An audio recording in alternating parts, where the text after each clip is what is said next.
ए और बी इसमें तो हाई मार्क्स स्कोर कर रहे हो, है ना, अराउंड 17 एवरेज है सबका, 17 मार्क्स सबका आ रहा है out of 20। But C and D में बहुत मार्क्स जा रहे हैं आपके, ठीक है। तो you need to focus more on this this part C and D, जो कि राइटिंग पार्ट है आपका, है ना। Are you getting?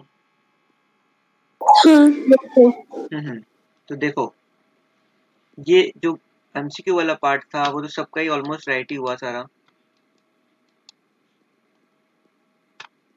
ये सारा राइट ही था। ओके, ये सब भी राइट था। आई डोंट नो सबको सेक्शन नंबर कैसे याद रहा या कोई देखा बुक से तो पता नहीं, बट ऑलमोस्ट सबका अच्छा ही परफॉर्मेंस था इसमें। कुछ कुछ क्वेश्चन में लोग कंफ्यूज हो गए थे, लाइक आई वुड से कौन सा क्वेश्चन था, ये वाला क्वेश्चन, ये वाले क्वेश्चन में बहुत लोगों ने डोरमेंट कंपनी आंसर दिया।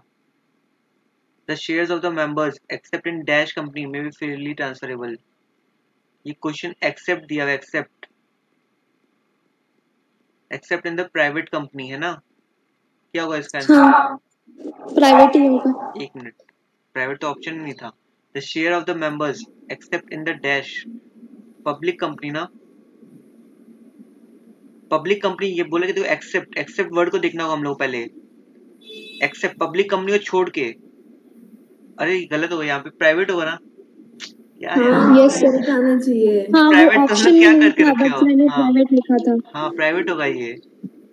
आपने ऑप्शन ही नहीं दिया था। तो यार कोई बोला भी नहीं। सर मैंने प्राइवेट ही लिखा था। हाँ ठीक है, वही यहाँ पे प्राइवेट होगा, कई लोग गवर्नमेंट कंपनी लिख दिए, ये तो मतलब कुछ भी नहीं, गवर्नमेंट कंपनी का तो कुछ लेना देना नहीं था इससे, है ना। तो ये सब वर्ड्स पे ध्यान देने का, ये एक्सेप्ट लिखा हुआ है क्या, थोड़ा कंफ्यूजन तो हुआ होगा ना, ये सोचना तो पड़ा होगा दिमाग को, हाँ कि क्या होगा क्या नहीं होगा। तो ये सब क्वेश्चन आते हैं एग्जाम में बेसिकली, तो यहाँ मिस्टेक्स मत करना। और बताता हूँ और क्या, और तो यहाँ पे इतना कुछ था नहीं यहाँ माथा लगाने वाला, बाकी नेक्स्ट पार्ट में आते हैं। सेक्शन नंबर से याद रखना पड़ेगा कुछ कुछ, ठीक है चलो कोई बात नहीं, सेक्शन ए बी तो छोड़ते हैं। अब देखो यहाँ पे क्या फोकस, जब डिस्क्रिप्टिव क्वेश्चंस आते हैं ना, डिस्क्रिप्टिव क्वेश्चंस, तो वहां पे आपको क्या सबसे पहले देखना चाहिए कि कितना है आपके पास, मार्क्स कितना है, क्वेश्चन का मार्क्स कितना है, what is the time you have, ना ज़्यादा टाइम अलॉट करना है, ना ज़्यादा मार्क्स देखना है कि भाई ज़्यादा जितना मार्क्स है उसी अकॉर्डिंग आपको टाइम लिखना है, मतलब लिखना है अपना आंसर। 6 मार्क्स का क्वेश्चन है तो around half para is sufficient, but ये भी नहीं कि आप बस 4 लाइन लिख के छोड़ दिए उसको, एंड ट्राई करो आंसर को पॉइंट्स में लिख के आने को, पॉइंट्स में लिख के आने से क्या होता है, मार्क्स ज़्यादा मिलते हैं, ठीक है ना। जैसे प्रोड्यूसर कंपनी का बोला था, तो इसमें मेन आंसर पता है क्या है उसका, एक तो क्या है, एक तो प्रोड्यूसर कंपनी का सेक्शन वो याद है तो बहुत अच्छा, और फिर उसका ऑब्जेक्ट्स का सेक्शन याद होना जरूरी है। ऑब्जेक्ट सेक्शन यहीं भी याद ना, तो उसको ऑब्जेक्ट्स अगर लिख दोगे ना सही सही, जो अपन न्यूमोनिक से याद किए थे 6 तो अगर वो लिख दोगे तो फुल मार्क्स मिलेगा। ये सेक्शन नंबर याद रखना जरूरी नहीं है, बट ऑब्जेक्ट्स का तो जरूर याद रखो, है ना। हम्म अब देखो benefits of formation of 1% company, तो सबसे पहले इसको स्टार्टिंग कैसे करना है, ओपीसी को अपन डिफाइन करेंगे, अपन बताएंगे कि ये न्यू कॉन्सेप्ट आया है, बहुत लोगों ने लिखा भी कि ये 2013 में न्यू कॉन्सेप्ट आया है।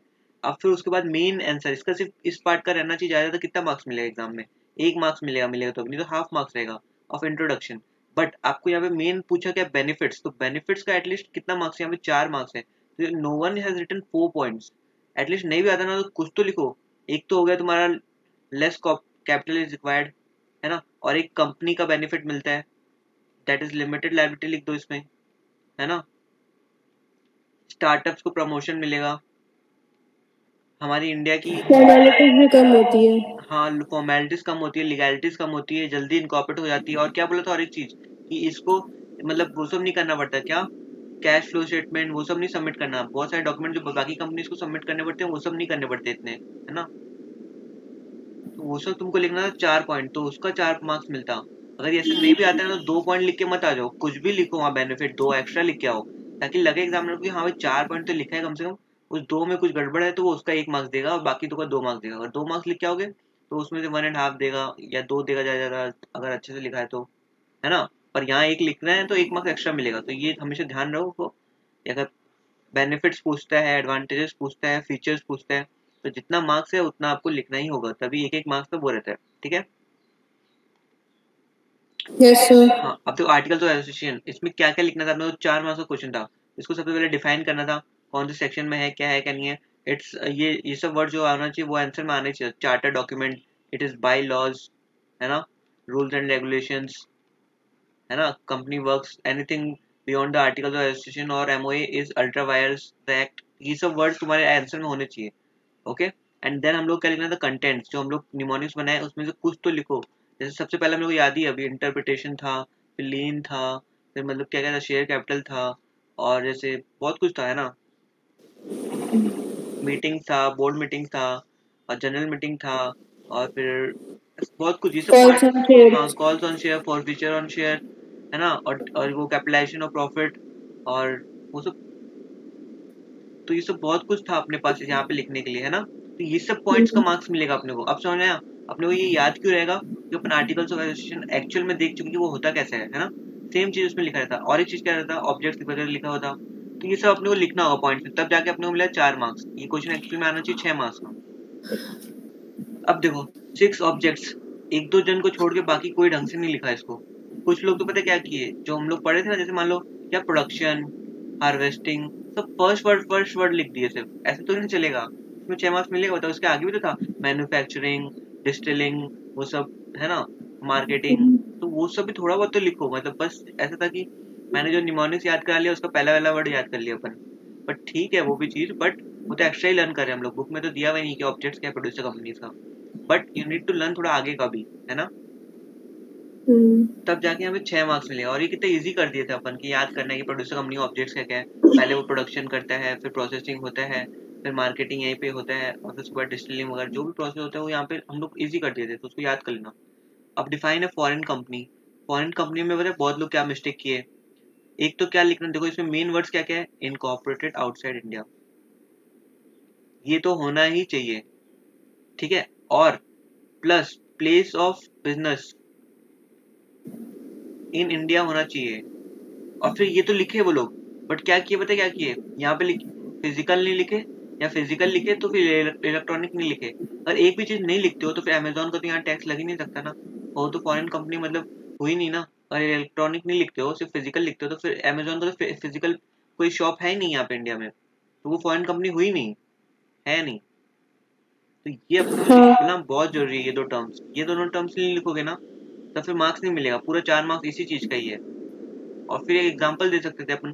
अपन एग्जांपल क्यों नहीं दे रहे हैं, एग्जांपल्स अपने को पता नहीं है। कोई भी फॉरेन कंपनी का एग्जांपल दे दो, एप्पल का दे दो। आजकल तो एप्पल भी इंडिया में है, मैकबुक का उसका है मतलब इंडस्ट्री कहाँ पे, बैंगलोर में। एप्पल दे दो, अमेजोन दे दो, कुछ भी दे दो, एग्जाम्पल दो। एग्जाम्पल का भी मार्क्स रहता है, रहना भी चाहिए।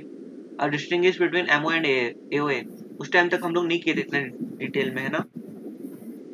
बट फिर मैंने लिखवा दिया सारा डिटेल में कि क्या डिफरेंस है, लिखवाया था ना। हाँ यस। हाँ, तो उसको याद कर लेना पूरा अच्छा से, ठीक है।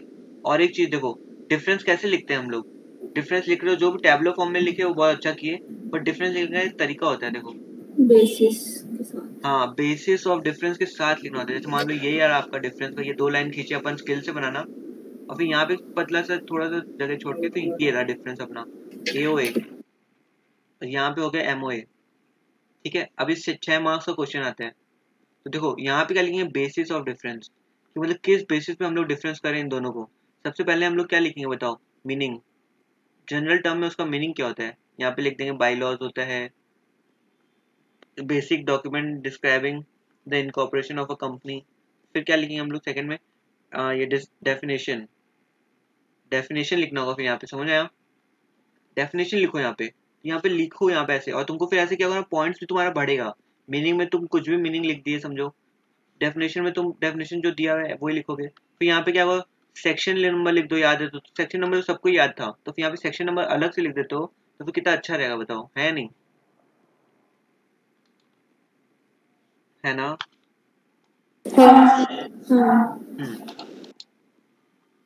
ओके, तो फोर्थ पॉइंट में हम लोग क्या लिखेंगे फिर वापस, फोर्थ में क्या लिखेंगे, क्लॉजेस कितने हैं, है ना।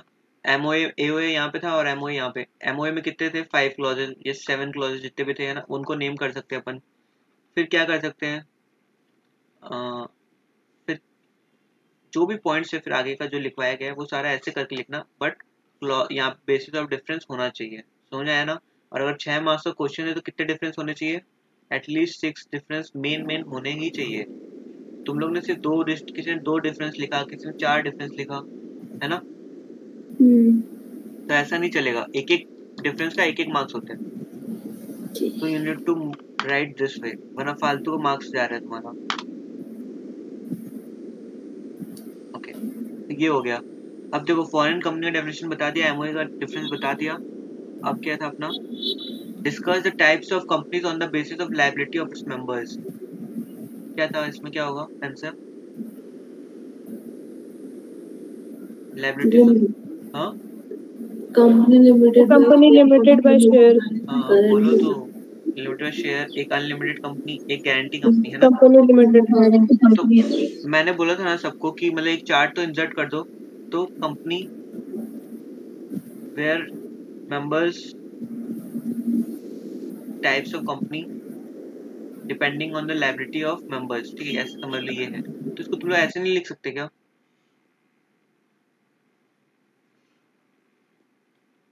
कंपनी लिमिटेड बाय शेयर्स, ये एक बक्सा यहाँ बनाया, कंपनी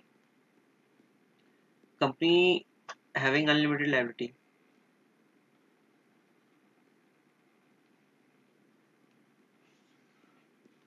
और गारंटी वाली कंपनी। तो ऐसे नहीं लिख सकते थे क्या, सुंदर नहीं लग रहा है ये, इसका कम से कम अगर रहेगा ना तो 1 मार्क्स मिलेगा आपको। ये ऐसे तो चार्ट इंसर्ट करने बोला था मैंने, जहाँ पे इसमें 2 मिनट लगेगा, सिर्फ हाथ से बनाना है अपने को, स्केल से नहीं बनाना, तो कम से कम ऐसे ही बना दो पेन से, है नहीं।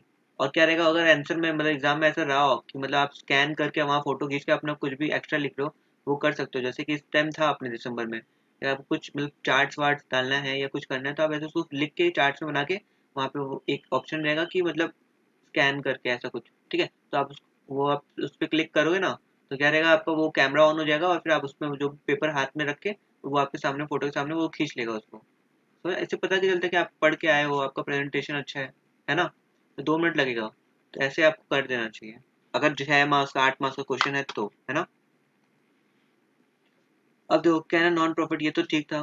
स्टैट्यूटरी कंपनीज का एग्जांपल बहुत लोगों ने दिया, और बहुत लोग ने दिया तो भी उसका क्या किया ना, उस एक्ट का नाम नहीं दिया। जैसे मान लो कोई कंपनी का नाम दिया, क्या एलआईसी का नाम दिया, तो वो किस एक्ट में फॉर्म्ड है वो नहीं दिया नाम, पूरा दे रहे हो। तो list the circumstances in which corporate will can be lifted, यहाँ पे तो मैंने लिस्ट बोला, बट इसके साथ ये भी तो देखो कि मार्क्स कितना है, 6-7 पॉइंट्स बहुत लोगों ने लिखा, ठीक है। बट क्या हुआ, अंदर का एक लाइन भी नहीं लिखा, एक लाइन भी नहीं लिखा। कुछ अगर बुक का नहीं याद रखना तो जो समझे थे हम लोग वो तो लिखो कम से कम। सिर्फ पॉइंट लिखने से कितना मार्क्स मिलेगा, हार्डली 4 से 6 मार्क्स मिलेगा।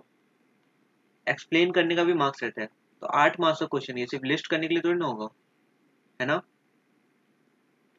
अब देखो गवर्नमेंट कंपनी का एक फिल इन द ब्लैंक्स भी था, क्या था, 51% वाला of paid up share capital. तो रेणुका जो थी, रेणुका ने लिखा 51% ऑफ शेयर कैपिटल, तो ये क्या हो गया, आंसर टोटली रॉन्ग हो गया, दोनों का मतलब पूरा रॉन्ग हो जाता है, जो अमाउंट आएगा ना दोनों में अलग आएगा, तो ये आंसर हो गया रॉन्ग, भले ही आपको आता था। तो ये जो वर्ड्स दिया हो ना, एक एक वर्ड को अपने मिस नहीं कर सकते लॉ में, पूरा वर्ड को मिस करने से क्या होता है, पूरा मीनिंग चेंज हो जाता है उसका। तो वी नीड टू सी कि क्या लिखा हो, पेड अप शेयर कैपिटल तो पेड अप शेयर कैपिटल ही होगा, शेयर कैपिटल लिखते ही वो आंसर पूरा रॉन्ग हो गया। तो इसमें ये फोकस करने वाली चीज है, इसलिए टेस्ट देना इंपॉर्टेंट है, ठीक है। किसने किया और कोई मिस्टेक ये वाला, रेणुका ये मिस्टेक किया था ना। हाँ। तो ये समझना, इससे फालतू का 2 मार्क्स चला जाएगा आपका या 1 मार्क्स चला जाएगा, जबकि पता है अपने को आंसर। तो उसको वाइजली लिख के चूज करके ध्यान से करो। हाँ, अब देखो यू आर ठीक है। रिक्वायर्ड। और एक चीज यार, सबसे इम्पोर्टेंट चीज ये ना कि आंसर आपका सीक्वेंस में होना चाहिए, your answer should be in sequence. ऐसे एग्जामिनर को बहुत इरिटेशन होता है कि पहले 2 क्वेश्चन कर लिया, फिर क्या किया, 2 का ए किया, फिर 3 का ए कर लिया, 3 का बी कर लिया, फिर 5 का सी कर रहा है, फिर 4 का डी कर रहा है। ऐसे क्या, ये तरीका नहीं चलता। स्कूल तक भले कोई चलता होगा तो चलता होगा, अभी ऐसा नहीं चलता। भले आप क्वेश्चन नंबर 4 पहले करो, 4 का ए पार्ट एक पेज में, 4 का बी पार्ट एक पेज में, 4 का सी पार्ट एक पेज में, ऐसे कर करके करो। क्यों, कि एक तो नीटनेस रहता है, ठीक है। और फिर और एक चीज क्या रहता है ना, अगर ये नहीं भी आता आपको ये वाला question, suppose you don't know this 4 का बी, तो क्या होगा ना, इसका क्या करो, जगह छोड़ दो 1 page, leave 1 page, leave 1 page, है ना। बट उसके बाद ही 4 का सी अटेम्प्ट करो, ये नहीं कि इसके बाद तुम 5 का बी आते हो तो 5 का बी कर रहे हो। फिर क्या होता है, कई बार एग्जामिनर सोचते हैं वो तुम नहीं अटेम्प्ट किए, उसका मार्क्स वहाँ पे नहीं बैठाते वो लोग, समझ आया। या उनको बहुत इरिटेशन होती है कि बार बार फिर उनको क्वेश्चन फ्लिप करना पड़ता है, पेजेस फ्लिप करने पड़ते हैं। तो line try to be like attending the question in the sequence manner, है ना। ओके, तो ये सब तो इजी था। एसोसिएट कंपनी किया ही सबने, सेक्शन 8 कंपनी भी किया सबने, और स्मॉल कंपनी भी किया, और डोरमेंट कंपनी भी किया, ठीक है। तो ये बेसिकली पेपर था, है ना।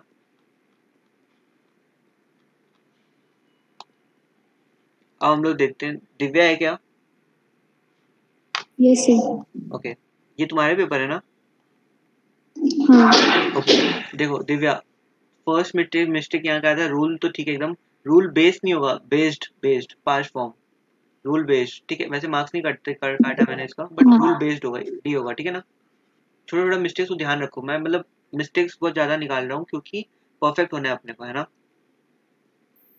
Yes sir. रूल बेस्ड होगा। और बाकी देखो यहाँ पे, देखो कॉर्पोरेट, यहाँ पे कौन सा क्वेश्चन था, क्वेश्चन नंबर 2 का ये, where a fraudulent and dishonest use is made of the legal entity, the individual concerned will not be able to settle behind the corporate will, 2 का ये तो राइट है, 2 का बी देखना है अपने को। The court will break through the corporate shell and apply the doctrine of what is called as Lifting of corporate veil. Lifting of corporate will होगा, यस। है ना। तुमने लिखा सिर्फ कॉर्पोरेट विल, हाँ सर। ये वर्ड इंसर्ट करना है अपने को, है ना। बल्कि कॉन्सेप्ट तुम्हारा ठीक था, बट क्या हो, थोड़ा सा ये क्वेश्चन थोड़ा ट्रिकी भी था, है ना, कि क्या वर्ड लिखना है क्या नहीं लिखना है। बट यहाँ पे lifting of the corporate will होगा, है ना। यस। ओके, अब यहाँ पे ये तो किसी को पता ही नहीं था, तो ये एक्चुअली पता होना भी नहीं था, ये out of the syllabus type की क्वेश्चन था, बट इसको याद रखना, एमजीटी 1 होता है ना। अब देखो यहाँ पे स्टॉक एक्सचेंज मार्केट, तुम्हारा कॉन्सेप्ट एकदम सही है, बट उसको लॉ की लैंग्वेज में हम लोग क्या बोलते हैं पता है तुमको, रिकॉग्नाइज स्टॉक एक्सचेंज बोलते हैं। सिर्फ स्टॉक एक्सचेंज भी लिखोगे ना तो नहीं चलेगा, कहाँ पे रिकॉग्नाइज स्टॉक एक्सचेंज, समझ आते हैं। Yes sir. ओके, तो ये तो ठीक था तुम्हारा, नो पेड अप लिखा है तुमने पूरा।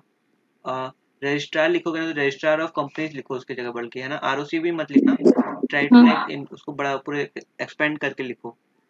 अब देखो यहाँ पे रूल 3 तुमको याद था, बट किसका, रूल 3 ऑफ ओपीसी नहीं, ओपीसी का कोई रूल 3 हाँ नहीं होता, कंपनी एक्ट था वो। हाँ कंपनीज मैंने वो इनकॉर्पोरेशन रूल्स 2014, समझा। जब भी रूल आते हैं ना तो यहाँ पे रूल्स तो रहेगा ही, और मोस्टली 2014 का ही रहता है, और जिस चैप्टर का बोले ना हम लोग वो इस ब्रैकेट में रहता है, समझो बात को, फॉर्मेट समझो, कितना इजी हो गया। सबसे पहले कंपनी तो हर टाइम रहेगा ही रहेगा, समझ आता है। फिर जो यस। चैप्टर के बारे में पूछा है फॉर्म नंबर, उसका नाम रहता है यहाँ पर, और फिर उसके लिए रूल बना है in 2014। Are you clear? Yes sir. बाकी लोग भी समझ रहे ना क्या क्या मिस्टेक्स हो रहे हैं और क्या क्या मतलब लर्न करना है हम लोग को भी, ताकि हम लोग भी ना रिपीट करें। हाँ हाँ। तो ये हुआ मिस्टेक। और ये 7th ये क्यू क्वेश्चन तो बहुत ही कंफ्यूजिंग था, ये मतलब रॉन्ग ही था शायद, इसमें डैश देना मैं भूल गया था, तो लाइक इसको छोड़ो। अब देखो यहाँ से तुम्हारा मतलब देखो अराउंड 20 में से 16 मार्क्स आ रहे हैं, बट ये 20 में से 18 या 19 आराम से हो सकता था इफ सिली मिस्टेक्स नहीं होता तो, है ना। तो एग्जाम में अपने को ये नहीं करना है मिस्टेक्स, और 2 बार चेक करना है अपने को, भाई जो लिखे अपन सही लिखे या नहीं लिखे, है ना। तो ये हो गया। यस। अब तुमने यहाँ पे क्वेश्चन के लिए ऐसे की क्या, ये क्या की तुम, ऐसे करके ऐसे, हाँ सर वो अच्छा क्वेश्चन तो मतलब लिखना ही स्कूल नहीं में था। कॉलेज में क्वेश्चन के लिए मार्क्स लगाते हैं। अच्छा ऐसा नहीं करने का, बट अपने एग्जाम में, है ना, अपने एग्जाम में सिर्फ आंसर ही लिखने का रहता है, क्वेश्चन के लिए मतलब लिखना भी नहीं है अपने को, और ना वो लोग बोलते हैं कि लिखो ऐसा कुछ, बस लिख। और पता है कैसे लिखना होता है अपने को, अगर मान लो मतलब पेन एंड पेपर पे होता है तो फिर अपने को ऐसे लिखना पड़ता है, आंसर टू क्वेश्चन नंबर 3 का ए, ऐसे लिख के आगे यहाँ पे लिखना पड़ता है ऐसे बीच में, ठीक है। और फिर यहाँ पे 3 ए लिख दो वापस, on to be on safer side, ताकि ये दिखे उसको एग्जामिनर को क्लियर। तो एग्जामिनर का काम हमको इजी करना है ना। एग्जामिनर पूरा फ्रस्ट्रेट हो जाता है पेपर देख चेक कर करके, है ना। तो उसको क्या होता है, सबका पेपर 100-500 पेपर चेक करना पड़ता है, तो वैसे क्या होता है फ्रस्ट्रेट हो जाता है वो, तो उसका काम अगर अच्छे से कर देंगे अपन तो वो अपने को अच्छे से मार्क्स देगा, उसी को हम लोग तंग करेंगे तो वो भी तंग करेगा अपने को। देखो producer company means body corporate with same objectives and register, देखो रजिस्टर का स्पेलिंग तुमने रॉन्ग लिख दिया, रजिस्टर REGESTER है ना। Yes sir. तो वो लोग वो देखते हैं यार कि मतलब अपना लैंग्वेज भी कैसा है, क्योंकि ये लॉ है ना, लॉ में अपना लैंग्वेज भी बहुत मायने रखता है। And register under the provisions of the act मतलब of the act, of this act बोलो या फिर ऑफ द कंपनीज एक्ट 2013 बोलो, समझ आया ओके। है ना। हाँ कंपनी एक्ट 1956 बोलो यहाँ पे तो ये सिर्फ इकलौता टॉपिक है जो कि 1956 में ही है अभी, है ना। Okay, am I clear? Yes sir. Okay, अब देखो goal of the producer company shall be improve quality of the product, ये तो मैं समझाने के लिए बोला था ना, तुम एग्जैक्टली उसको नहीं लिख सकती, अपने जो इसलिए ऑब्जेक्ट यस पूरा किए थे, देखो जो एज इट इज बुक में लिखा है, लॉ में लिखा है, अपने वो लिखना पड़ेगा। अब तुम ऐसे लिखोगे ना improve the quality of the product, तो एग्जामिनर क्या लगेगा तुम पढ़ के नहीं आए हो, फेक रही हो तुम, क्योंकि ये तो था ही नहीं बुक में अपने, बस वो समझाने के लिए इन जनरल टर्म्स बताया था, और फिर बाद में तुम्हें पूरा बुक का एक एक करवाया था ना कि बुक में क्या लिखा हुआ है, तो जो बुक में लिखा है वो अपने को हाँ लिखना है, बल्कि हाँ एट द एंड उसका मतलब भी यही है कि इम्प्रूव करना प्रोडक्ट को ताकि सबको बेनिफिट होए, बट लैंग्वेज ये है क्या, नहीं तो नहीं चलेगा, है ना। Yes sir. और अगर तुम ऐसे लिखती हो ना, देखो अगर कुछ गैप देने का ऑप्शन रहता है एग्जाम में, तो क्या हो तुम्हारा बहुत खिचपिच हो गया, खिचड़ी हो गया, चेक करने का एकदम मन नहीं करेगा। देखो क्यों, क्योंकि तुम सारा एक लाइन छोड़ रही भी नहीं हो, अभी तो ठीक है छोड़ी नहीं हो ठीक है, बट देखो यहाँ पे पूरा एक लाइन भी नहीं छूटा हुआ है, मतलब मान लो अगर तुमको यहाँ पे एटलीस्ट लाइन छोड़ सकते थे तुम, है ना। हाँ तो हाँ फिर ये ध्यान रखना कि क्लियर रहे और जैसे मतलब घिचपिच ना हो, है ना। और जो अंडरलाइन कर रही हो ना तुम सही कर रही हो, बट ट्राई करो कि ऐसा सीधा अंडरलाइन करो और उसको डबल अंडरलाइन कर दो भले ही, है ना, स्केल से। और ओके। अभी से सबको आदत डालेंगे ना तब एग्जाम में अच्छे से हो पाएगा। और अगर कंप्यूटर बेस्ड एग्जाम होता है तो अपने को क्या करना है, कंट्रोल बी करना है इस पार्ट को, देखो कंट्रोल बी से क्या होता है वो बोल्ड हो जाता है, हाईलाइट हो जाता है, तो अगर ऐसा कुछ ऑप्शन रहना चाहिए मेरे हिसाब से, ये हो गया तो बढ़िया है ना। और ये कर लिखने के बाद don't start from here, start from the next line, तो क्लियर रहता है एकदम कि हाँ ये लिखा उसने पॉइंट, यहाँ से वो उसको एक्सप्लेन कर रहा है, समझ आता है। Yes sir. ओके, तो देखो यहाँ पे ये पॉइंट था बोला थोड़ा बहुत, और फिर यहाँ से क्या था, हेल्प टू सपोर्ट टेक्नोलॉजी, ये एकदम सही था, help to fix equal price, ठीक है, वेलफेयर ऑफ ऑल मेंबर्स, ये भी था आपने, ठीक है। अब देखो यहाँ पे तुमने क्या किया, अकॉर्डिंग टू कंपनीज एक्ट, देखो सी छोटा लिख दिया, हमेशा क्या होता है कंपनीज एक्ट का सी बड़ा होगा, कंपनीज हाँ एक्ट सर। 2013 है ना, तो सी यहाँ पे अकॉर्डिंग टू द लिखना, द कंपनी एक्ट 2013, ठीक है, यहाँ पे सी अपने को बड़ा लिखना होगा, या फिर ऐसे लिखो कि according to the provisions of, या फिर according to section this of company act 2013, ठीक है ना, according to the provisions of, ये लिखने का तरीका है। O P C has only one member, ठीक है, ये सब ठीक था। अब यहाँ पे क्या था सेक्शन, अच्छा यहाँ प्रोड्यूसर कंपनी का सेक्शन नंबर तुमको याद करना होगा, है ना, हाँ 581B था शायद, तो वो याद रख लेना। देखो ये क्या लिखा तुमने, earn profit is primary motive of public company, इसमें तुम क्या लिखना चाहती थी। सर वो गलत हो गया। हाँ ये ऐसे गलत नहीं करने का, तुम उसमें क्या हाँ लिखना था, सर। नॉट टू अर्न या earn profit but to utilise that profit for the like welfare of all the members, है ना, वो लिखना था। तुम पब्लिक कंपनी तो आई कहाँ से गया यहाँ पे, है ना। Yes yes. हाँ तो ये सब ध्यान रखना होगा अपने को, ये सब कब हम लोग कर सकते हैं, जो हम लोग रिवाइज करेंगे सेकंड टाइम तब हो जाएगा वो, ये वाला परफेक्ट था। और ये तुम्हारा बेस्ट आंसर था, तुम ऐसे भी लिख सकते हो, ये बहुत सुंदर लगा मेरे को, है ना। कैसे तुमने लिखा,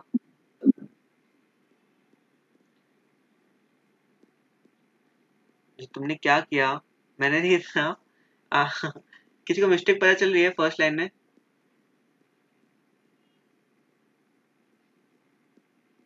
कोई है या सब सो रहे हैं।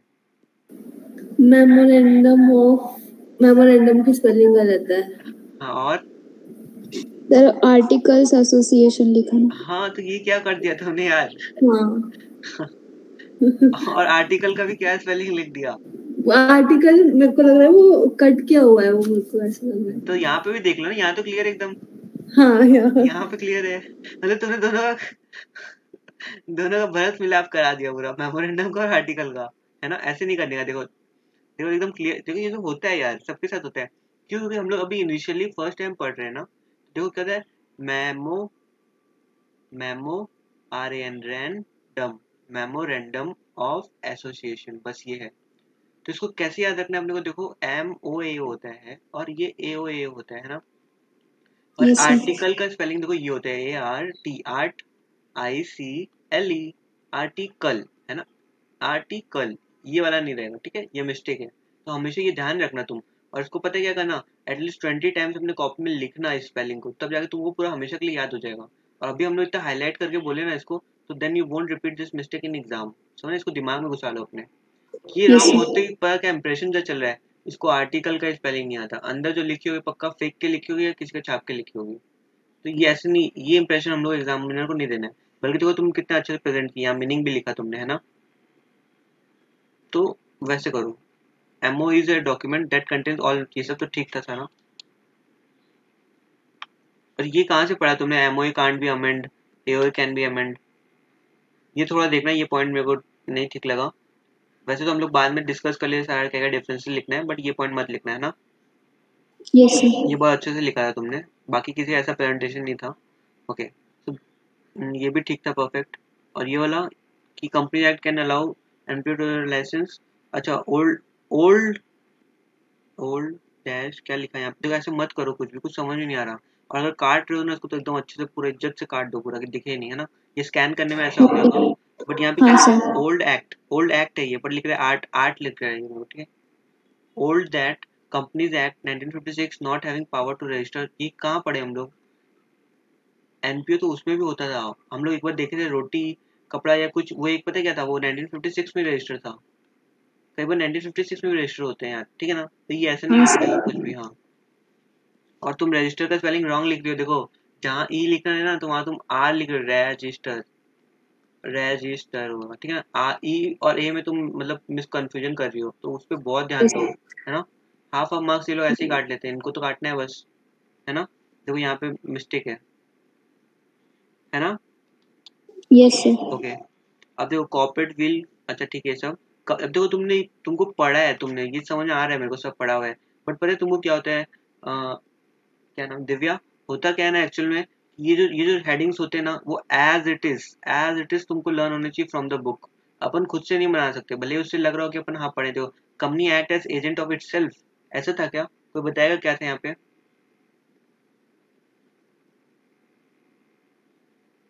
यहाँ पे क्या था, company act as agent of itself, या क्या था वहाँ पे।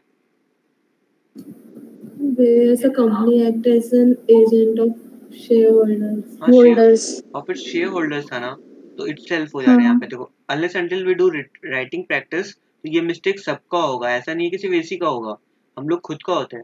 तो फिर क्या होता है, इसलिए we need to solve papers. अभी यही पेपर वो जाके एग्जाम में लिखती तो जो पढ़ के तो सारा गए, तो अपना मार्क्स कम क्यों आ रहा है, क्वेश्चन ये उठता है ना। तो हम लोग ये पूरा राइटिंग प्रैक्टिस करना होगा, ताकि हम लोग यहाँ मिस्टेक्स पता चले। समझ में आया सबको। यस। अब देखो इसमें यहाँ क्या लिख दिया उसने, प्रिवेंशन और प्रोटेक्ट इन रेवेन्यू। प्रिवेंशन मतलब क्या होता है, कोई बताएगा प्रिवेंशन मतलब क्या होता है।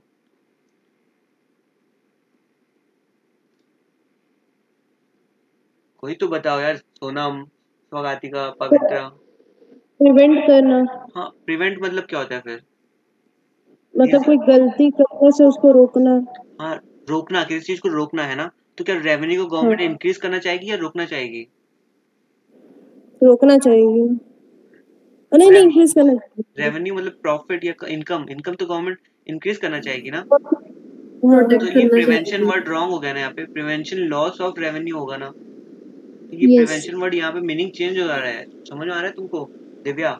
Meaning change yes. हो रहा है, बल्कि कॉन्सेप्ट तुम्हारा दिख रहा है कि हाँ तुम पढ़ी हो, बट इसलिए तुमको एज इट इज लर्न करना होगा। और वो नहीं होते हैं तो बताना मेरे को, हम लोग उसको इजी करेंगे। बट तुमको लर्न तो वही करना पड़ेगा लैंग्वेज, है ना, ये उसमें टेक्निकल लैंग्वेज है। हम्म। अब प्रोटेक्ट टू पब्लिक रेवेन्यू, इसमें क्या हो सकता है, हम लोग लिख सकते हैं सही से, protection of public right. Policy. Protection of public policy या public revenue, protection of of of होगा, है ना। प्रोटेक्शन टू मतलब देखो, यस। टू किसको यूज करते हैं ना हम लोग, जब हम लोग किसी को टू मतलब किसी को और ऑफ हम लोग करते हैं ना, जब ऑफ तो मतलब होता है किसी का। प्रोटेक्शन ऑफ किसका, पब्लिक रेवेन्यू। किसी को वहां लगा देंगे ना तो गलत मीनिंग लगा, मतलब सेंटेंस पूरा उल्टा पुल्टा हो जाता है, समझे ना। यस। हाँ तो चलो गुड, हम लोग इस पे इम्प्रूव करेंगे, वर्क करेंगे तो हो जाएगा, ये कोई टेंशन वाला बात नहीं है। ओके, और यहाँ पे देखो तुमने ये सब वर्ड हम लोग मिस कर जाते हैं, बहुत इंपॉर्टेंट, देखो पूरा मीनिंग चेंज हो जाता है, देखो ये सब होता ही है। देखो अकॉर्डिंग टू कंपनी एक्ट 2013, ये सेक्शन के according associate company means a company having influence of another company. ये सही है क्या? पूरा आंसर चेंज हो गया नहीं हो गया बताओ?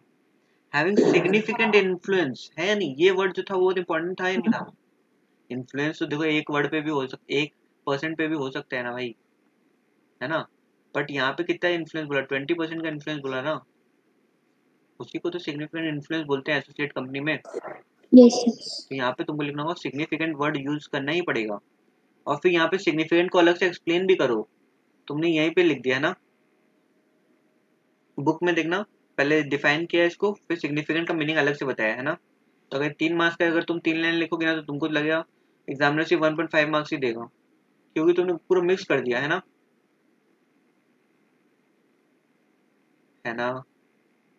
Yes sir. ओके, बाकी सब परफेक्ट है एकदम। तो देखो तुम अब एनालाइज करो इसको, तुम्हारा मार्क्स कहाँ कट रहा है? देखो 1 में एकदम परफेक्ट 20, 2 भी ठीक है, 3 में आते आते देखो तुम्हारा क्या होगा 7 हुआ, 4 में आते 6, 5 में एकदम गुड, 7 में ये, 7 में 5 हो गया, 8 में ये। देखो अब अटेम्प्ट कैसे करना है अपने को पेपर, तो इसको क्या बेस्ट स्ट्रेटेजी होता अगर दिव्या का पहले फर्स्ट क्वेश्चन किया, फिर सेकंड क्वेश्चन किया, फिर दिव्या का हाईएस्ट मार्क्स कौन से क्वेश्चन में आ रहा है बताओ?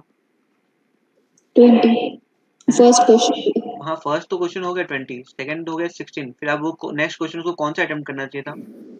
5 हाँ तो अब उसको कौन सा क्वेश्चन नंबर 5 अटेम्प्ट करना चाहिए जिसमें उसको 9 मार्क्स मिल रहे हैं, फिर उसके बाद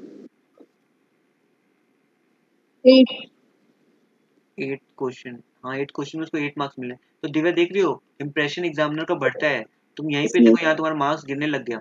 अगर तुम बेस्ट क्वेश्चन पहले लिखोगे ना सीक्वेंस वाइज तो एग्जामिनर लगा हाँ तुम अच्छे से पढ़ के आई हो। फिर फोर्थ क्वेश्चन के बाद तुम अगर एवरेज आंसर भी लिखोगी ना तो डायरेक्ट सिर्फ लास्ट वाला आंसर ज़्यादा अच्छे से चेक करता है। तो फिर क्या होता है तुमको इस पे पूरा ध्यान देना होगा, मतलब ये सब क्वेश्चन एकदम बेस्ट।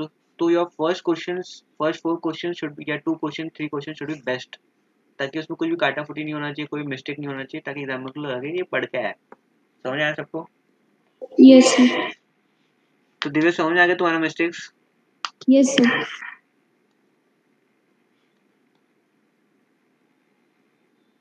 अब देखो कागज, ये किसका है? मेरा। रेणुका का। ठीक है हम लोग देखते हैं, 2 मिनट में आता हूँ मैं। ओके देखो ये तुम्हारे परफेक्ट है एकदम, बट या कुछ कुछ मिस्टेक्स थी। ठीक है हम लोग उसको देखते हैं, अभी आता हूँ मैं ना।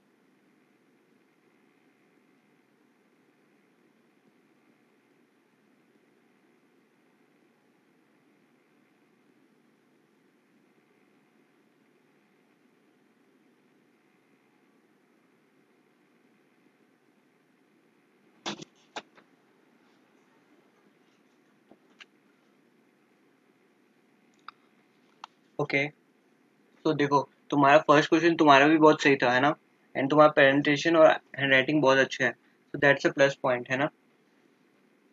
और लाइक एग्जाम में भी ना अगर रिटन एग्जाम्स होता है then you need not copy all this, although हम भी पूरा ही लिख के आता था ये सेंटेंस में, बट टाइम बचाने के लिए ना जस्ट राइट दिस वन है ना, हाँ। और विद द राइट ऑप्शन जो भी ऑप्शन है। तो ये सब परफेक्ट है, देखो अभी तक सब परफेक्ट है। ये भी लिख सकते हो सेपरेट लीगल एंटिटी भी, तो 20 में से 20 मार्क्स मिला फर्स्ट क्वेश्चन में। सेकंड क्वेश्चन में थोड़ा गड़बड़ हो गया, चलो ये फॉर्म नंबर नहीं पता था तो चलो ठीक है कोई बात नहीं, अगर नहीं भी पता हो ना एटलीस्ट कुछ लिख के आना, खाली मत छोड़ के आना, ठीक है।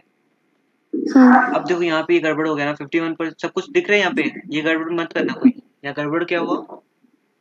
पेड अप शेयर कैपिटल लिखना था। हाँ समझ आया, हाँ। तो ये गड़बड़ हुआ। और ये डॉक्यूमेंट ऑफ द कंपनी नहीं, इसको बोलते हैं चार्टर, ठीक है ना, चार्टर डॉक्यूमेंट। हाँ। तो ये तो ठीक था, चलो परफेक्ट है एकदम। अब देखो यहाँ पे क्या किया, according to section 581A section 1 of the companies act 1956 defines, according to तो तुम यही लिख रही हो ना, या तो लिखो यहाँ तक मत लिखो ये, फिर लिखो कि सेक्शन इतना ऑफ डिफाइंस, फिर ठीक है ना, अकॉर्डिंग टू के साथ डिफाइन ठीक नहीं जा रहा है नहीं।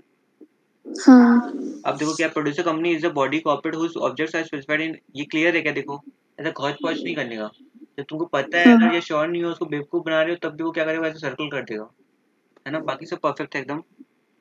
और ट्राई करो, देखो तुम्हारा फर्स्ट आंसर है, एम्पल अमाउंट ऑफ स्पेस छोड़ो, देखो तुम यहाँ पे एडजस्ट करके लिख रहे हो, है ना। हाँ इससे क्या होता है, प्रेजेंटेशन पूरा खराब चल रहता है। पहला दो तुम ऐसे मत ट्राई करो, है ना। हाँ ओके। और यहाँ पे क्या हुआ, article contains rules and regulation of the company, it helps in controlling internal affairs, ठीक है, ये सब ठीक था। फिर आगे और कौन लिखेगा? नहीं लिखा है इसमें कुछ भी, चलो कोई बात नहीं। और यहाँ पे देखो ये सब तो तुमने परफेक्ट लिखा, चार्ट हो, बाकी और भी लिखना था, ठीक है ना। तो 4 का 4 ही मार्क्स मिला, 2 मार्क्स और लिखना था, प्लस इसको एक्सप्लेन भी करना था, है ना। हाँ अब देखो यहाँ पे तुमको भी ये मैं बोल रहा हूँ बेसिस ऑफ डिफरेंस बनाने का यहाँ पे, और बाकी होगा ऐसे टेबलो फॉर्म में, है ना। हाँ और तुम देखो 2 ही लिखी हो डिफरेंस, जबकि आई थिंक ये 6 मार्क्स का क्वेश्चन था।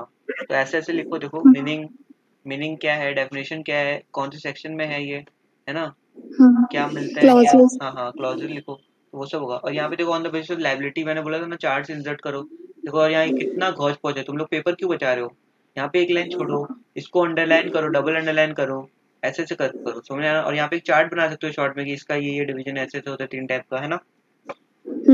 बस ये हो गया। और ये अच्छा था, ये परफेक्टली रिटन था। बट इसमें भी तुमको क्या करना है, देखो 2 मार्क्स काट लेगा एग्जामिनर। एक्सप्लेन हाँ एक्सप्लेन करना होगा, ठीक है।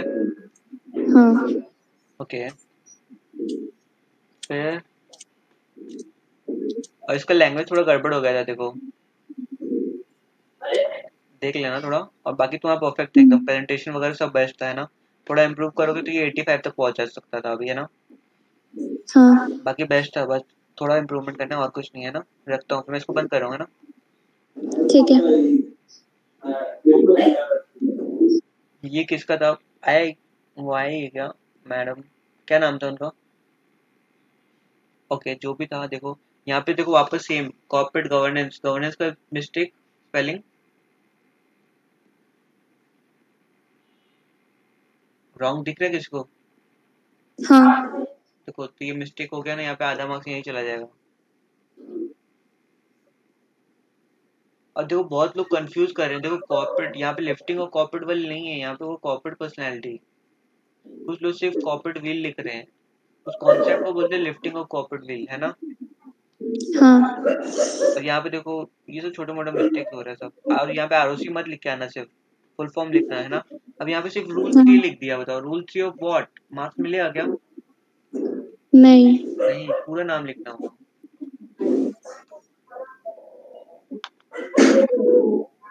अब देखो यहाँ पे government company is a company which registered under the act of, देखो ये रॉन्ग हो गया ना, अंडर द कंपनी एक्ट 2013 लिखना है ना। फॉर फ्यूचर प्रोजेक्ट होगा, रजिस्टर्ड होगा, विच इज होगा, है ना। ये सब ग्रामेटिकल मिस्टेक्स हो रहे हैं सारे, है ना। इस पे हम लोग को वर्क करना है। और देखो क्वेश्चन का मीनिंग हम लोग को समझना है अच्छे से कि क्या मांग रहा है। एक्सेप्शन जो स्मॉल कंपनी 3 था, होल्डिंग कंपनी नहीं हो सकता, सब्सिडरी कंपनी नहीं हो सकता, बट यहाँ पे ये कुछ और ही लिख रहे हैं ना, तो ऐसे नहीं करने का अपने को, रॉन्ग हो जाएगा पूरा। बाकी सब तो ठीक था, बाकी सब ठीक है।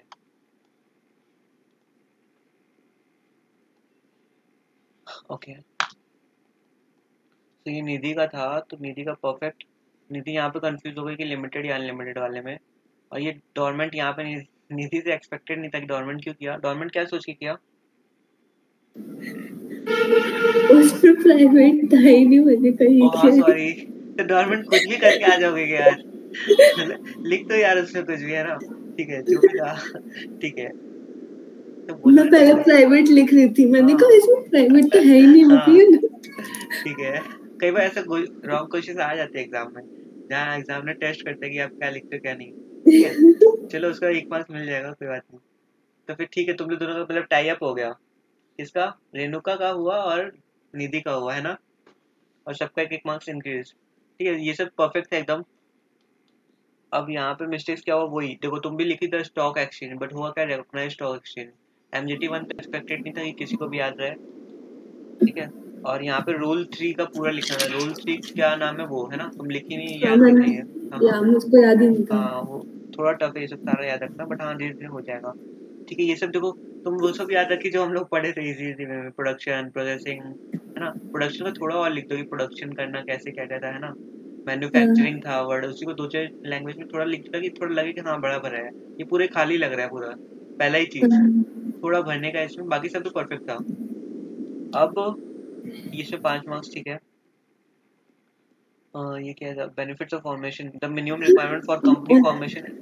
मैं इसके आगे लिखना भूल गई, मुझे लिखना था मतलब आगे मैं भूल गई बस। हाँ, किस कंपनी के बारे में बोल रहे हो, क्या बोल रहे हो, ये सब कुछ नहीं लिखा है ना। हाँ मैं लिखने ये वाली थी बट इन ऑब्वियसली ओनली हाँ, 1% is required obviously enjoy the वगैरह। benefit of being a small scale industry। ठीक है, ये भी ठीक है, आप मार्क्स दे देते हैं। Sole ownership, it eliminates the need to take suggestions and permission from others, ठीक है। बट इसको क्या करना है, तुम थोड़ा सा ठीक से और लिख सकते हो, है ना?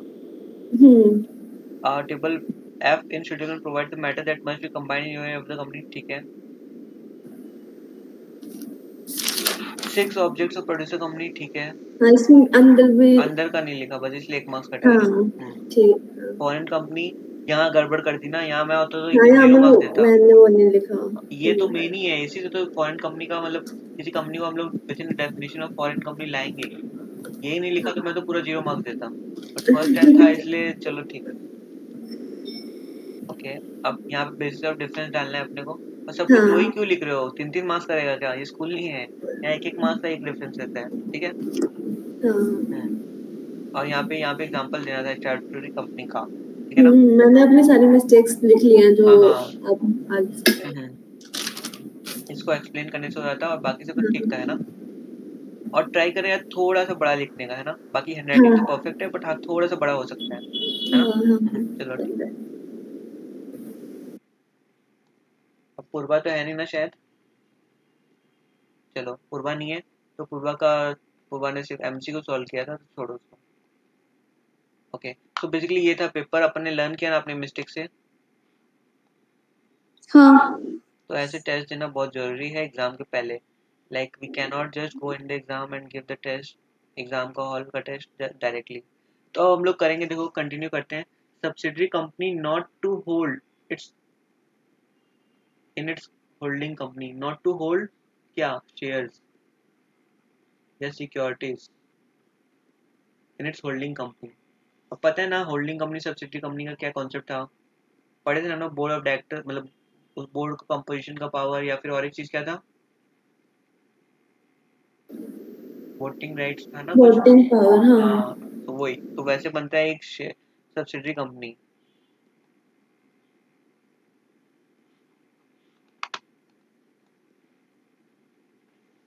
तो देखो यहाँ पे क्या है, एक होल्डिंग कंपनी है, यहाँ पे क्या है, सब्सिडरी कंपनी है। देखो होल्डिंग कंपनी सब्सिडरी कंपनी कब बनती है, ये लिखा ही नहीं है।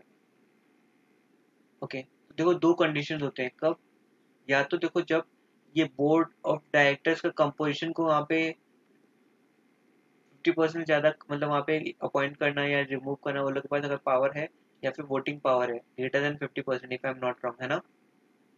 हाँ हाँ, तो देखो तो फिर ये बन जाएगी होल्डिंग कंपनी। तो यहाँ पे देखो ए, और यहाँ पे क्या नाम है कंपनी का, कुछ भी बोलो एक्स, ठीक है ना। देखो तो ए यहाँ पे क्या है, होल्डिंग कंपनी, है ना। और एक्स यहाँ पे क्या है, सब्सिडियरी कंपनी। Subsidiary company. ये तो समझ आया सबको। अब बताओ कौन सी कंपनी या किस कंपनी में इन्वेस्टमेंट रहता है। होल्डिंग कंपनी का सब्सिडियरी कंपनी में रहता है। हाँ, तो क्या होल्ड सब्सिडियरी कंपनी होल्डिंग में होल्ड कर सकती है शेयर्स, ये हम लोग पढ़ने जा रहे हैं। कैन सब्सिडियरी कंपनी होल्ड या invest in shares of holding company, समझ आता है। लिख लिया ये सबने।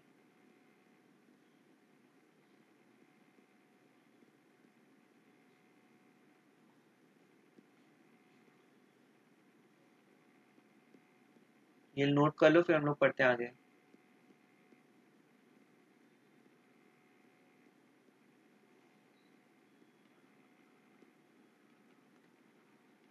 subsidiary company cannot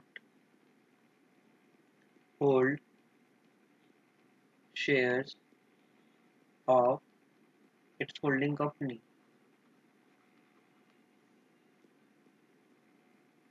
ये कौन बोलते हैं? सेक्शन नंबर 19 बोलता है।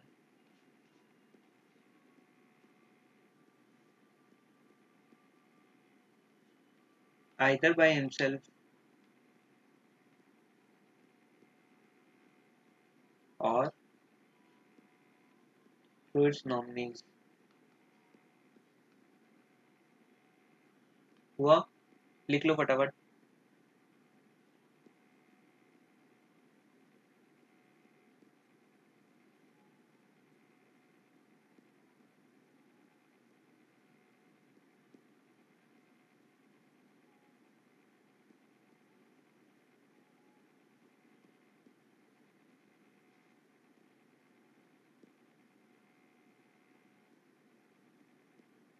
हो जाएगा तो बोलना, बैठे मत रहना।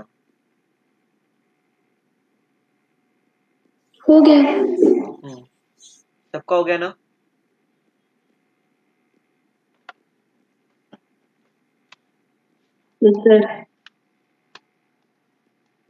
तो देखो हम लोग ने अभी क्या पढ़ा कि subsidiary company generally cannot hold the shares of is holding company, but exceptions है यहाँ पे। 3 केसेस में क्या हो सकता है? Subsidiary company can hold shares of holding company. क्या क्या कंडीशन है वो देखो। पहला है holding shares as a legal representative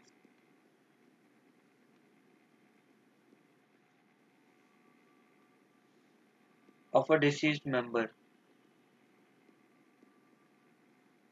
इस केस में क्या होल्डिंग कंपनी, क्या सब्सिडरी कंपनी होल्डिंग कंपनी के शेयर्स हेल्ड कर सकती है क्या? हाँ, क्योंकि एक्सेप्शन मतलब होता है क्या कि मतलब जो जनरल रूल है उसके अलावा ये कर सकते हो सिर्फ इन 3 केसेस में, है ना?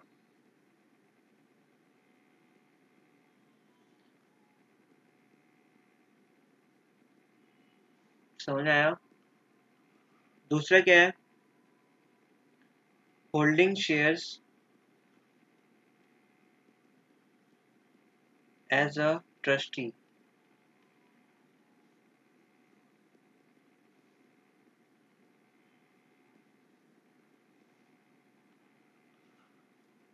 तीसरा क्या है? Subsidiary company was already a shareholder before being a subsidiary company।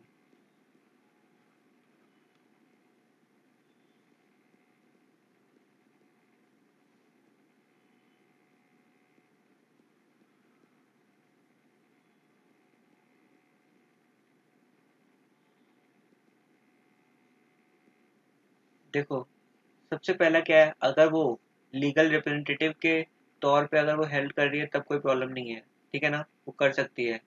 क्या कर सकती है? होल्डिंग कंपनी के शेयर हेल्ड कर सकती है, ठीक है। दूसरा क्या है, अगर वो ट्रस्टी की तरह हेल्ड कर रही है तब, ठीक है। तो क्या है इसमें, अगर as a legal representative held कर रही है तो फिर वो तो कर सकती है ना। और एज ए ट्रस्टी कर रही है तो क्या वो उसका है? नहीं, वो ट्रस्टी तो कोई भी चीज़ एज ए ट्रस्टी रहे ना। जैसे मान लो आज मैं फरजाना को 100 रुपये देता हूँ, बोलता हूँ ये 100 रुपये नहीं, मैं अपना घड़ी देता हूँ और बोलता हूँ कि फरजाना मैं अभी जा रहा हूँ बाहर, मैं जब शहर में आ जाऊंगा तब मुझे देना। तो कैसे हेल्ड करिए? एज एन ओनर हेल्ड करिए या फिर एज ए ट्रस्टी? बताओ। ट्रस्टी हेल्ड करिए तो वो बेच नहीं सकती है मेरे से बिना पूछे। तो ट्रस्टी का काम क्या है? ऐसे हेल्ड करो तो हेल्ड करो, तुम ओनर तो ही ना बन गए उसके, तो वैसे कोई प्रॉब्लम नहीं है। Subsidy company as a trustee hold करेगी तो कोई प्रॉब्लम नहीं है। Subsidy company was already a shareholder before a subsidy company. देखो मतलब क्या हुआ, समझाता हूँ इसको अच्छे से। ये लिख लिया ना सबने? Yes sir. देखो ये रहा अपना टाइमलाइन। आज है 10/10/21, ठीक है।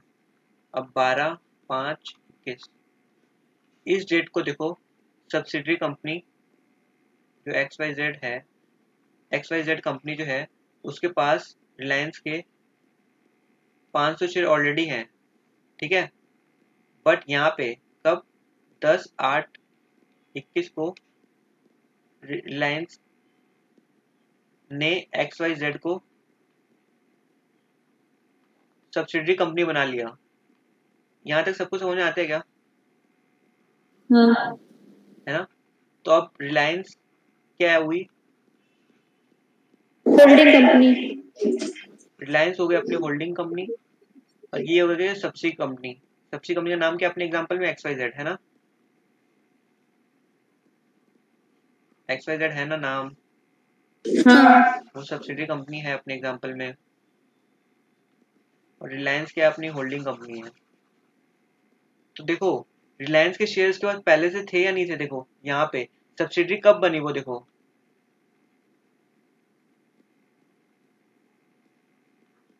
देखो सब्सिडी यहाँ बन रही ना, यहाँ बन रही है ना वो। हाँ उससे पहले इसके पास क्या शेयर्स हैं नहीं रिलायंस के? थे इसके पास पहले भी रिलायंस के शेयर 500 शेयर। तो देखो क्या लिखा है यहाँ पे, was already a share holder before being a subsidiary company. Being a subsidiary company कहाँ हो रहा है? बीइंग अ सब्सिडरी कंपनी यहाँ हो रहा है ऑन 10/8/21। बट उसके पहले होल्ड कर रही है, तो वो क्या बाद में भी होल्ड कर सकती है? हाँ होल्ड कर सकती है, क्योंकि सब्सिडरी तो बाद में बनी ना। ये रेस्ट्रिक्शन किसके लिए? सब्सिडरी कंपनी के लिए है। पहले तो वो पहले से शेयर होल्डर है ना। हाँ तो बस ये सिंपल सा चीज है, इसको एग्जांपल से समझाया, अब क्लियर हो गया होगा। देखो बोलना इसमें ये चाहता है कि अगर कोई कंपनी सब्सिडरी बनती है किसी होल्डिंग कंपनी की, तो क्या होगा? अगर वो पहले से शेयर होल्ड कर रही हो उस होल्डिंग कंपनी की तो चलेगा, वरना अदरवाइज वो नहीं हेल्ड कर सकते। समझ आया? हाँ हाँ हाँ ये चीज अब हम लोग उसको बुक से पढ़े। हाँ एक बस नोट लिख लो,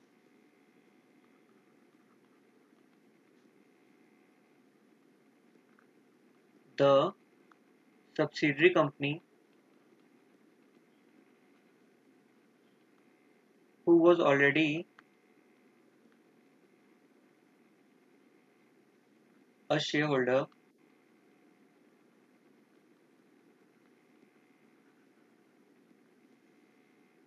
before being a subsidiary company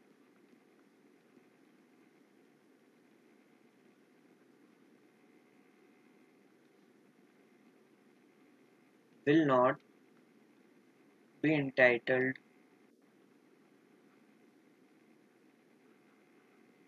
for any voting rights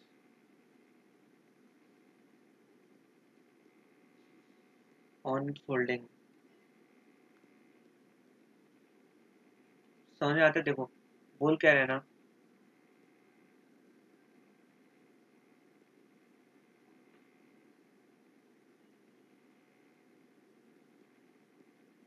subsidiary company जो कि ऑलरेडी अ शेयर होल्डर थी सब्सिडरी बनने से पहले, है ना। समझ आया यहाँ तक? हाँ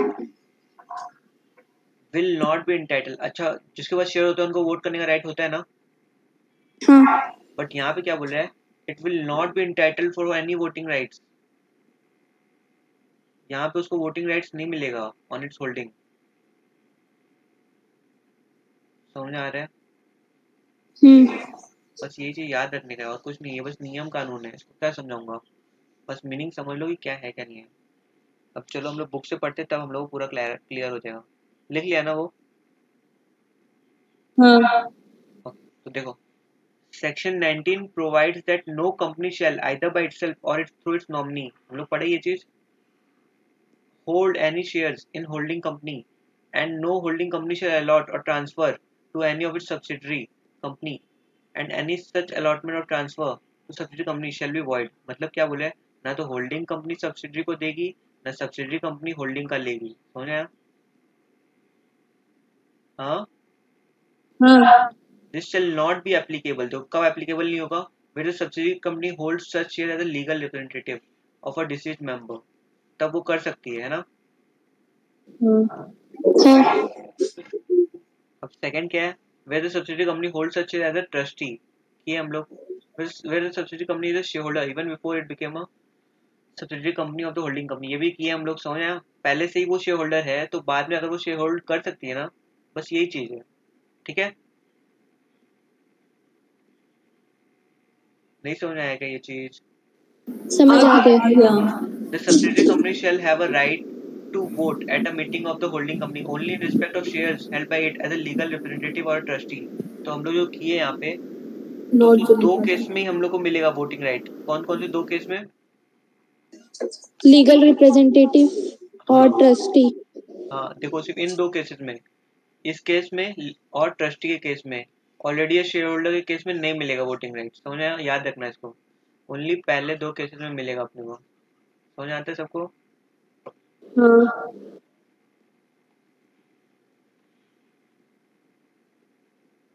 ओके, अब देखो, the reference to shares of a holding company which is a company limited by guarantee or an unlimited company not having shall be considered as reference. ये कुछ काम करनी है तो छोड़ दो। ठीक है, अब देखो सर्विस ऑफ डॉक्यूमेंट। सर्विस मतलब पता क्या होता है?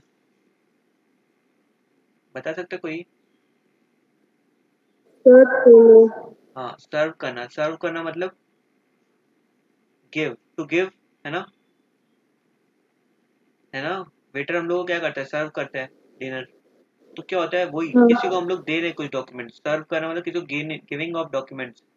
तो देखो, section 20 provide that document may be served on a company और an officer by sending it to the company or the officer at the registered office. तो कौन करेगा ये? कोई भी कर सकता है ना, कोई भी मेंबर कर सकता है या फिर कोई रजिस्ट्रार कर सकता है, अगर उसको इंटीमेट करना है कंपनी को, कुछ इन्फॉर्मेशन देना है ना।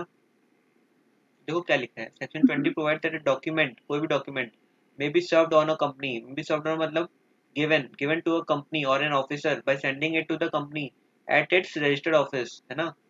बाय रजिस्टर्ड पोस्ट के थ्रू और बाय स्पीड पोस्ट या कुरियर और by leaving it at the registered office by means of such electronic mode में भी कर सकते हैं हम लोग। इलेक्ट्रॉनिक मोड क्या हो गया? ईमेल वगैरह। समझ आता है कि यहाँ तक? तो देखो, for the purpose of this electronic communication का मतलब क्या है? कम्युनिकेशन डिलीवर्ड बाई फैक्स के थ्रू भेजो, टेलीकम्युनिकेशन के थ्रू भेजो, ईमेल के थ्रू भेजो, ये सब। Posting of electronic message board और network that company or the offer has designated for such communication. जो भी है कम्युनिकेशन कंपनी के अंदर का, जो भी इंटरनल कम्युनिकेशन का मेथड है उसके थ्रू भी कर सकते हो, या other means of electronic communication in respect of which the company or the officer has put in place reasonable system. अगर कोई अलग सिस्टम है, इंटरकॉम सिस्टम है, तो वैसे वैसे इन्फॉर्म करो कंपनी को, है ना? तो बस ये बता रहे कि ईमेल का मतलब, इलेक्ट्रॉनिक मैसेज भेजने का मतलब क्या है। फैक्स के थ्रू भेज सकते हो, ईमेल के थ्रू भेज सकते हो, या कोई कंपनी के अंदर इंटरनल कोई सिस्टम है वैसे कर सकते हो, कोई अलग सॉफ्टवेयर है कंपनी का, है ना, तो वैसे कर सकते हो तुम लोग। ठीक है, that creates a record that is cable of retention. अब वो रिकॉर्ड जो भी है वो रिटेंशन होना चाहिए। रिकॉर्ड बोले तो किस चीज का? जो भी आप मतलब भेज दो अपना, मतलब आप कोई भी एक लेटर भेज दो कंपनी को, तो वो ऐसा कम्युनिकेशन वाला होना चाहिए कि वो रिकॉर्ड रहे। जैसे आप मेल भेजते हो तो मेल का रिकॉर्ड रहता है नहीं रहता? सिस्टम में रहता है ना? वैसा कुछ होना चाहिए। और रिट्राइवल, रिट्राइवल मतलब क्या? कि 2 साल पहले मेल आया, तो ये मत बोलो कि मेल कहाँ पड़ा है हमको पता नहीं। वहाँ मेल आईडी में सर्च करने से नाम से वो आया था 2 साल पहले वाला भी, है ना? उसको रिट्राइव करना मतलब ब्रिंग बैक, रिव्यू करना, और सारा सब क्लियरली होना चाहिए और टेंजिबल फॉर्म में होना चाहिए। अब देखो, डॉक्यूमेंट भी सर्व्ड ऑन द रजिस्ट्रार। अब रजिस्ट्रार को भी तो हम लोग डॉक्यूमेंट दे सकती है कंपनी, है ना? कैसे कर सकते हैं? Through electronic transmission. The electronic transmission means the communication, वो सेम चीज है। देखो, फैक्स के थ्रू, पोस्टिंग के थ्रू, ये के थ्रू, ठीक है, सेम चीज है नहीं है? ऊपर वाले। इन case of delivery, in case of delivery by post such service shall be deemed to have been affected in case of a note देखो, in case of delivery by post, अगर डिलीवरी बाय पोस्ट करो तुम, तो कब हम लोग मानेंगे कि नोटिस दे दिया गया है? नोटिस दे दिया गया कब मानेंगे? इन case of notice of meeting, अगर किसी नोटिस ऑफ मीटिंग का है तो फिर 48 hours after the letter containing the same is posted. जब आप पोस्ट करते हो, आज पोस्ट किया तो उसके 48 घंटे के बाद हो जाएगा ना, तब इस दिन को हम लोग मानेंगे कि वो सर्विस हो गया नोटिस का। समझे आप? 48 आवर्स के अंदर। अब तो इन एनी अदर केस, कोई और केस है अगर, तो at the time which the letter will be delivered, जब भी किसी पर्सन को डिलीवर्ड होगा वो तब मानेंगे हम लोग कि वो नोटिस सर्व हो गया है। सर्व हो गया मतलब भेज दिया गया है, कंप्लीट हो गया है ना?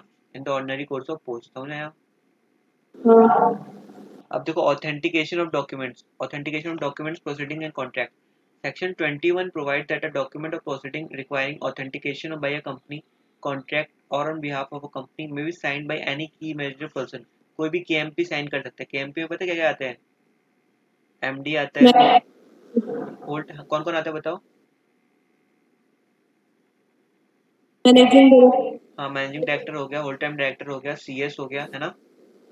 CS भी आता है, हाँ CO भी आता है शायद. हाँ, CFO CFO नहीं आता है, शायद आता है, नहीं तो देखना पड़ेगा. ठीक है, बट ये 4 तो आते ही है ना. तो वो सब वो लोग कोई भी साइन कर सकते हैं कंपनी का डॉक्यूमेंट. अब देखो execution of bill of exchange. Bill of exchange पता है ना क्या होता है? प्रॉमिसरी नोट होता है ना. अब देखो section 22 of the act provide that a bill of exchange, हुंडी और प्रॉमिसरी नोट सब एक ही नाम, एक ही चीज है. Shall be deemed to have been made, accepted, drawn और एंडोर्स्ड. कब मानेंगे कि वो हो गया है? If made and accepted on behalf of the company by any person acting on its authority. मतलब जिसको भी साइन करने का बिल ऑफ प्रॉमिसरी नोट में क्या होता है, साइन होता है नहीं होता है? तो उसको साइन कौन करेगा? जिसको भी कंपनी अथॉरिटी दे रखी है वो पर्सन अगर साइन करता है तो उसको मानेंगे कि कंपनी ने ही साइन किया हुआ है. समझ में आया?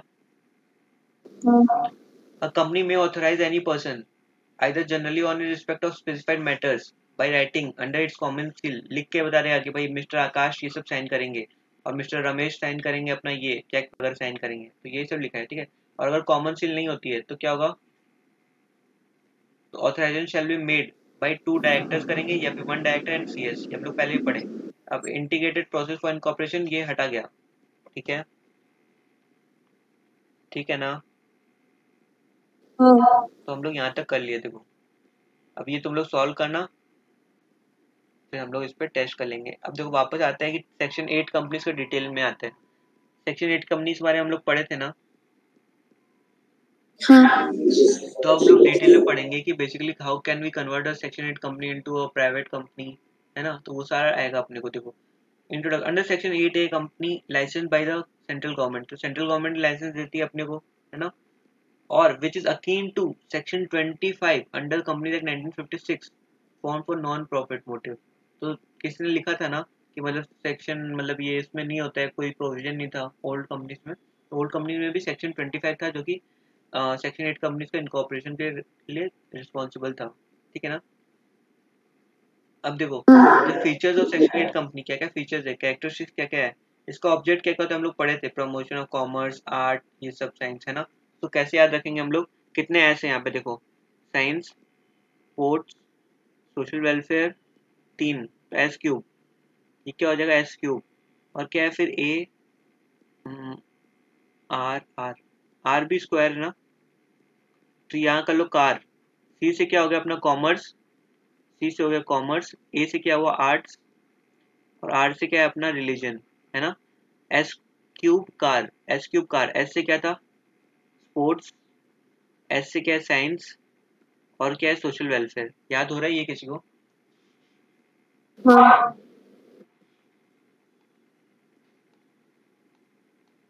देखो सबसे पहला क्या, S S S साइंस. फिर क्या था स्पोर्ट स्पोर्ट्स. और सोशल वेलफेयर सोशल वेलफेयर. और फिर कार से क्या था CAR कॉमर्स, आर्ट्स और रिलीजन. आर्ट्स. और उसके बाद बताओ कुछ अच्छा सा बन सकता है कुछ. चैरिटी. ओके यहाँ चैरिटी होगा क्या? और C बचा हुआ है क्या और एक? हाँ अच्छा ठीक है, तो यहाँ पे कार का स्पेलिंग में और एक C लगा देंगे हम लोग. C से चैरिटी हो गया. ठीक है, और बोलो. और एक आर है रिसर्च. ओके और एक R है तो ठीक है, यहाँ पे और एक R कर देते हैं रिसर्च. तो हमारे हमारे स्पेलिंग में क्या रहेगा, C जोड़ा के हिसाब से रहेगा. ठीक है, कार. ठीक है ना. बेसिकली इतना तो याद हो गया हम लोगों को. Science, sports, welfare. अब तो अगर आता है कुछ भी सेक्शन 8 कंपनी के बारे में तो क्या लिखेंगे हम लोग? Section 8 company has objects of science, arts, commerce और welfare, sports, charity, religion, research, है ना. इतना याद रहेगा ना. हाँ ओके तो ये सब रहता है. और एक नेक्स्ट पॉइंट क्या है देखो, has to apply its profits or the income in promoting its object. ये सब जो है इसको प्रमोट करने के लिए यूज करना है अपना प्रॉफिट. समझ आता है? जो भी कंपनी का प्रॉफिट होता है, अपन बोले थे ना कि मेरे पास मान लो अगर कोचिंग से 20,000 का प्रॉफिट होता है तो अपन क्या कर सकते हैं, 2 ऑप्शन है अपने पास, बताओ क्या क्या कर सकते हैं अपन। अपने में बांट सकते हैं या फिर उसका। हाँ, इसको रिजर्व में रख सकते हैं कंपनी में, है ना। हाँ। तो देखो यहाँ पे इसको क्या वो रख बांट सकती है, नहीं। इसको अप्लाई करना है उसी प्रॉफिट को ये सब के काम के लिए, है ना। तो वही यहाँ पे लिखा हुआ है, देखो it intends to prohibit the payment of any dividend to its members. क्या वो दे सकती है 20,000 रुपये हम लोग दे सकते हैं, अगर सेक्शन 8 कंपनी है तो हम लोग क्या अपने मेंबर्स को यहाँ पे जो भी प्रेजेंट है उनको दे सकते हैं 20,000 में से कुछ भी डिवीजन। नहीं। The company registered under this section shall be enjoy all the privilege, सारा जो कंपनी को प्रिविलेज मिलता है वो सब इसको भी मिलेगा। अ फर्म में B member of the company, मतलब एक कंपनी है, कंपनी में मेंबर्स होते हैं बहुत सारे, तो ये कंपनी सेक्शन 8 कंपनी है तो उसमें इंसान तो है ही है, बट यहाँ पे एक कंपनी है तो वो फर्म है, फर्म पार्टनरशिप फर्म है तो वो भी एक मेंबर हो सकता है ना। हाँ, a company registered under this section shall not alter the provisions of its MOA का और AOA का परमिशन सेंट्रल गवर्नमेंट से लिए बिना चेंज कर सकते हैं क्या, नहीं। A company registered under this section shall convert itself into another kind after compliance, जो भी अगर कन्वर्जन करें तो सारा रूल और एक्ट कंप्लायंस होना चाहिए, ठीक है। अब देखो licence, rule 19 of companies incorporation rule 2014 provide that a person or an association of persons incorporating a company with limited liability without addition to its name of the word limited or as the case may be private limited shall make an application to form number INC 12 along with the fees। अगर किसी को word private limited वो सब नहीं add करने का है तो उसको क्या करना होगा, INC फॉर्म 12 भरना होगा और फीस के साथ देना होगा। The memorandum of association of the proposed company shall be informed in form number 13। The application shall be accompanied with the following documents। ये डॉक्यूमेंट इसके साथ देना होगा अपने को, क्या क्या, ड्राफ्ट मेमोरेंडम एंड ये तो देना ही पड़ता है, डिक्लेरेशन INC 14 का हमेशा याद रखना, हमेशा चार्टर्ड अकाउंटेंट वाला रहता है, CMA वाला रहता है। और क्या estimate of future annual income, एक रफ एस्टिमेट बताना होगा कि आपका 3 साल में क्या फ्यूचर में 2020 चल रहा है अगर तो 2021 22 23 में आपको क्या हो सकता है इनकम वो बताओ। वो सब भी कौन करके देते हैं, CS लोग करके देते हैं या CMS लोग करके देते हैं। और फिर the declaration by each of the person making the application form number 15, ठीक है। अब देखो if it is prove to the satisfaction of the central government that the proposed company has its objects as enshrined मतलब listed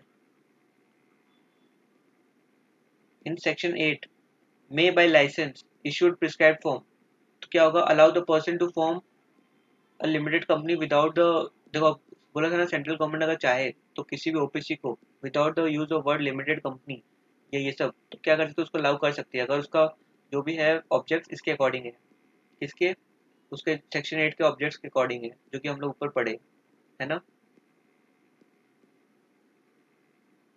समझ में आ रहा है ना सबको। तो चलो अब कल कंटिन्यू करेंगे यार, है ना, आज की तय रखते हैं।